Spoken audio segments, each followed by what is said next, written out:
If the Ethiopian army has achieved a glorious victory in the state of Tigray, there was little sign of it on state television.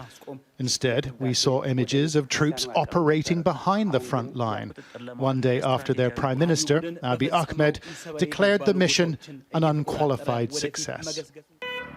A number of small-scale celebrations were captured on social media. Here, pro-government militiamen wave their weapons in western Tigray. And a government spokesman said the capital, Mekelle, had been taken with a minimum of fuss. Residents of the Mekelle city have been very, very cooperative since the defense forces have taken over. Critical facilities, government facilities have been taken over, including the regional administration's office, the airport, hospitals as well. So some of these critical infrastructures are under the federal command. But the party that ran this rebellious region, the TPLF, says the conflict's only begun. We want lovers and haters to know that for all the damage that's been caused, we will retaliate. This conflict has caused a humanitarian crisis.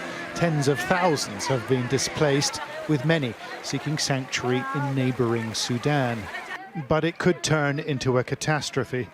The Red Cross says hospitals in Mekelle are running short of medical supplies, and the Ethiopian government is preventing the UN from assisting those in desperate need.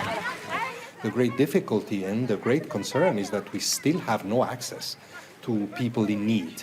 So one strong appeal that we've put out for the federal authorities in Ethiopia is to grant again that access. We've heard talk about humanitarian corridors, access, that's all good, but we need to see concrete action there. And has action been taken? Very limited so far. The UN says 100,000 Tigrayans may flee to Sudan, but this country is barely able to care for them. It already hosts 1 million refugees from right across Africa. We spoke to a number of them on the streets of the capital, Khartoum. Some said they've been stranded here for years. We are tired. We don't get any support, health care. We don't have health care. Our children, they're in the road, no education, no protection. So we are tired. That's why we decide to camping here for durable solution. Individuals and families sleep outside the office of the UN's refugee agency, a sort of protest come appeal for permanent relocation. 22-year-old Munageta has spent her whole life as a refugee.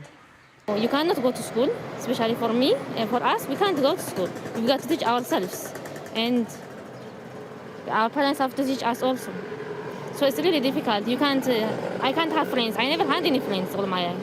I can't have, it's only my parents and my sisters are my friends. So no friends, no social life. It may be hard, but Sudan is relatively secure, and there are tens of thousands of Ethiopians who have nowhere else to go. John Sparks, Sky News, Khartoum.